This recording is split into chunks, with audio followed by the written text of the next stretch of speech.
नमस्कार दोस्तों। पिछले एपिसोड में हमने देखा कि ये प्रोटेस्ट कैसे शुरुआत हुई थी, कैसे फार्मर्स ने सड़क पर आके नागपुर हैदराबाद के NH-44 हाईवे को ब्लॉक करके कैसे ये प्रोटेस्ट की शुरुआत की, इसके पीछे की पूरी कहानी समझी और ये प्रोटेस्ट कितना बड़ा था ये पूरा एक्सप्लेन किया था। उसके बाद हमने देखा कि फार्मर की स्टोरीज क्या थी, एक शॉर्ट रिलेटेबल स्टोरीज जिससे आप फार्मर की कहानी समझ सकोगे। अगर आपने वो पास मिस कर दिया होगा तो जाके जरूर देखें। अब शुरू होता है पार्ट 2, जहाँ हम देखेंगे इसके पीछे की पॉलिटिक्स एंगल क्या है, ये प्रोटेस्ट का पॉजिटिव इम्पैक्ट और साथ में ही नेगेटिव इम्पैक्ट क्या हुआ था, और ये प्रोटेस्ट का नया अपडेट क्या है। क्या ये आंदोलन सच में बदलाव लाएगा या ये इलेक्शन के पहले का कुछ प्रेशर गेम है। जानने के लिए जरूर बने रहिए द स्मॉल टॉक के साथ। चैप्टर 4 द पॉलिटिकल एंगल, राजनीति पहलू समझते हैं। इस आंदोलन के पीछे एक नाम बार बार आ रहा है और वो नाम है बच्चू कडू। ये विदर्भ रीजन के स्ट्रॉन्ग रीजनल लीडर है। ये और इनकी पार्टी का नाम है प्रहार जनशक्ति पार्टी, जो फार्मर के साथ उनको सपोर्ट कर रहे हैं और ग्राउंड पर आकर पूरे सिस्टम को चैलेंज कर रहे हैं। इलेक्शन सीजन करीब था और ये प्रोटेस्ट एक सिग्नल था कि महाराष्ट्र के विदर्भ रीजन के जो रूरल फार्मर्स है वो अब चुप बैठने वाले नहीं है, उन्हें भी न्याय चाहिए। अभी की जो महाराष्ट्र की सरकार है, शिंदे और फडणवीस की, दोनों पर प्रेशर बढ़ रहा था। पहले पुलिस को भेजा गया क्राउड को कंट्रोल करने के लिए, पर प्रोटेस्ट की आवाज इतनी बढ़ रही थी कि बातें अब मुंबई तक शिफ्ट हो ही गई थी। मींस अब हाई लेवल से डायलॉग और बातें चालू हो गई है। चैप्टर 5 पॉजिटिव इम्पैक्ट, प्रोटेस्ट के पीछे के पॉजिटिव इम्पैक्ट क्या थे। देखो, हर प्रोटेस्ट का पॉजिटिव इम्पैक्ट भी होता है, तो चलिए समझते हैं कि इस फार्मर प्रोटेस्ट का पॉजिटिव इम्पैक्ट क्या था। पहला, अवेयरनेस। अब पूरा महाराष्ट्र रूरल क्राइसिस और फार्मर्स को सीरियसली लेने लगा है। जो बात बस महाराष्ट्र विदर्भ रीजन तक ही सीमित थी, आज वो पूरा न्यूज चैनल और सोशल मीडिया का फीड बन चुका है। मींस अगर आप आवाज उठाओ, सोशल मीडिया पे आवाज उठाओ, तो आप लोगों को अपनी आवाज पहुंचा सकते हो, अवेयर कर सकते हो। दूसरा, यूनिटी। पहली बार अलग अलग डिस्ट्रिक्ट के किसान एक साथ आकर एक ही मंच पे अपनी आवाज सुना रहे हैं। मींस अगर आप यूनिटी में रहो तो अपना आवाज लोगों तक पहुंचा सकते हो। तीसरा, पॉलिसी पुश। अब सरकार के पास कोई ऑप्शन बचा नहीं है, उनको पॉलिसीज पर रीथिंक करना जरूरी है। जैसे कॉम्पनसेशन और MSP की जो पॉलिसी है उस पर और एक बार जरूर सोचना पड़ेगा। और सबसे इम्पोर्टेंट, मीडिया अटेंशन। लंबे समय बाद विदर्भ रीजन के फार्मर एक न्यूज लाइन की हेडलाइन बन गए हैं। बदलाव हमेशा एक दिन में नहीं आता, पर बदलाव के लिए आवाज उठाना यही पहला कदम होता है। Chapter 6 negative impact of the protest, protest के नेगेटिव साइड्स। हर प्रोटेस्ट का पॉजिटिव साइड तो देखा जाता है। फॉर एग्जाम्पल, ये प्रोटेस्ट, इसमें देखा गया कि फार्मर के बेनिफिट के लिए था, लेकिन हर प्रोटेस्ट की नेगेटिव साइड भी होती है। प्रोटेस्ट से पूरे दुनिया को कितना इम्पैक्ट हुआ, चलिए जानते हैं। हाईवे ब्लॉक के कारण एम्बुलेंस डिले हुए, कुछ इमरजेंसी पेशेंट को दूसरे हॉस्पिटल में शिफ्ट करना पड़ा, एनरूट करना पड़ा। अगर किसी ने फोन किया होगा एम्बुलेंस के लिए, एम्बुलेंस ना पहुंची तो उसकी जान भी गई होगी। सोचने वाली बात है। जैसे कि अभी विंटर सीजन एग्जाम चल रही है, तो स्टूडेंट ने अपने एग्जाम तक मिस कर दिए। नागपुर के जो बड़े कॉलेजेस है वो आउटस्कर्ट में है, तो प्रोटेस्ट के कारण कॉलेजेस तक बंद थे क्योंकि स्टूडेंट वहां तक पहुंच नहीं पा रहे थे और प्रोटेस्ट इतना बढ़ गया था कि कब क्या हो किसको पता, इसलिए कॉलेजेस भी बंद थे, एग्जाम पोस्टपोन हो गई। लॉजिस्टिक कंपनी और ट्रेडर्स को इसका हेवी लॉस फेस करना पड़ा। फॉर एग्जाम्पल अगर कोई ट्रक हैदराबाद से निकला हो नागपुर के लिए तो वो 3 दिनों के लिए हाईवे पे प्रोटेस्ट के कारण लटक गया होगा, और अगर उसमें जो कोल्ड स्टोरेज वाला सब्सटेंस होगा, माल होगा पूरा, वो तो खराब हुआ ही होगा, और पेट्रोल का भी बजट बड़ा होगा। मीन्स ये सब प्रोटेस्ट का लॉस लॉजिस्टिक कंपनी और ट्रेडर्स को ही भुगतना पड़ा। जो डेली वेजेस वर्कर होते हैं उनके पूरे दिन की इनकम भी गई होगी।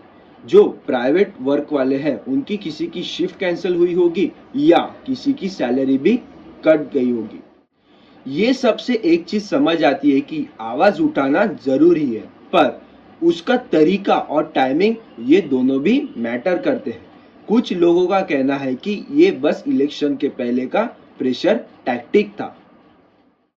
चैप्टर 7 द ट्रूथ, सच्चाई।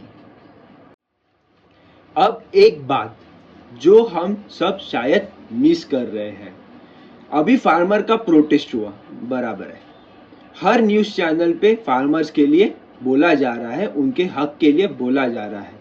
हर न्यूज़पेपर में रोज एक ना एक हेडलाइन जरूर होती है, पर कैब वाले, ऑटो वाले, स्मॉल बिजनेस ओनर, हर कोई अपने सेक्टर में स्ट्रगल कर रहा है। अब फार्मर ने एमएसपी या फिर क्रॉप कॉम्पनसेशन के लिए प्रोटेस्ट किया, पर ये जो अभी मैंने नाम लिए कैब ड्राइवर्स वगैरह जो महाराष्ट्र सरकार के इसमें परमिट लेके अपनी गाड़ी चलाते हैं, ये लोग भी कहीं ना कहीं तो स्ट्रगल कर ही रहे होंगे ना। हर किसी के लिए कुछ ना कुछ स्ट्रगल होता ही है अगर वो सरकार के लिए काम कर रही हो, जैसे फार्मर को एमएसपी का था। अभी मैं आपको दूसरे सेक्टर की स्मॉल स्टोरी सुनाता हूँ।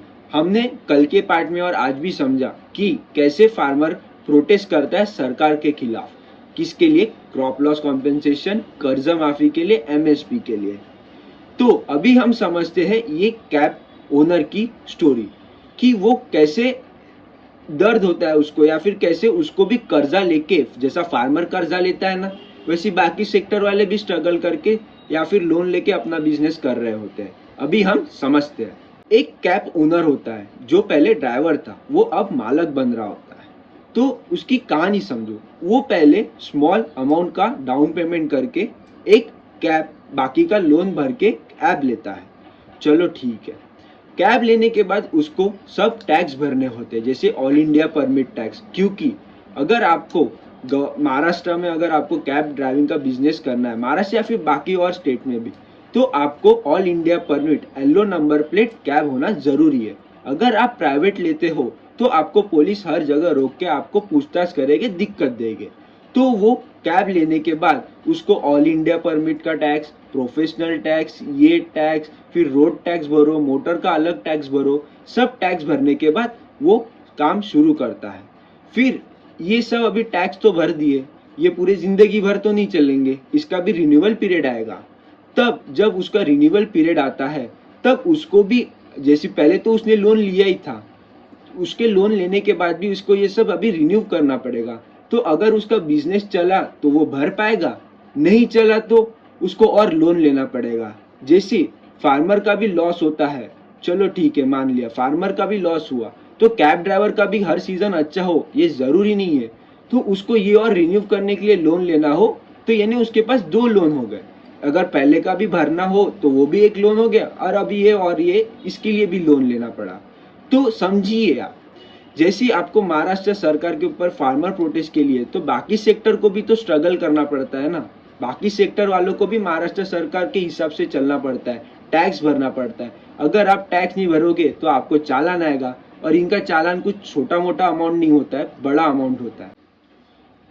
अब सेकेंड पार्ट, चालान की बात हुई थी अभी, तो अब एक सेकेंड पार्ट, अगर जैसे महाराष्ट्र सरकार के कुछ ना कुछ नए नए कानून कायदे आते ही रहते हैं, तो जैसे फार्मर को नहीं पता रहता कि आज बारिश होगी, कल बारिश होगी या फिर होगी नहीं, वैसे एक कैब ओनर को थोड़ी पता रहेगा कि आपने ये रूल लाया वो रूल लाया। वो अपने बिजनेस कर रहा होता है और बीच में ही आप कुछ ना कुछ नया ला लेते हो, ठीक है। तो ऐसे ही एक रियल इंसिडेंट हुआ था जहाँ जिनकी कहानी मैंने सुनी थी।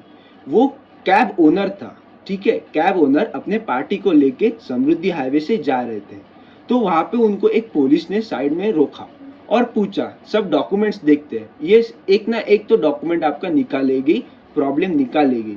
तो सब डॉक्यूमेंट क्लियर थे। अभी हमको पता नहीं था कि कुछ नया रूल आया होगा या फिर कुछ नंबर लगता होगा। एक लाइसेंस पे अभी छोटा नंबर लगता है कैब ओनर को, बिल्ला बैच नंबर बोलते हैं। चलो ठीक है, तो अभी उनके पास वो नहीं था क्योंकि अपडेट ही नहीं था। किसको पता भाई कब कौन सा कानून लगता है, फार्मर को भी नहीं पता होता है ना। तो अभी कैब ओनर खुद था, ठीक है, वो पुलिस ने 2 चालान बनाए, हेवी चालान थे। 2 चालान किसी बनाए, एक ड्राइवर पे, ठीक है, और एक कार ओनर पे। कार ओनर तो खुद गाड़ी चला रहा था, तो फिर ड्राइवर का क्यों लगाया? लगे ना 2 चालान, उसको भी हेवी कॉम्पनसेशन चालान हुआ ना, तो यानी उसका भी तो लॉस हुआ ना सरकार के, यानी सरकार का जो था कानून कायदे, उसको भी लॉस भुगतना ही पड़ा। और पुलिस ने अगर एक बार चालान लगाया तो वो मिटता नहीं है, उसको टाइम लगता है, पर और वो मिटेगा ही, वे जरूरी नहीं है। तो कहानी का यही है कि फार्मर एक अकेला इंसान नहीं है जो स्ट्रगल कर रहा है, हर एक सेक्टर में स्ट्रगल लोग कर ही रहे हैं।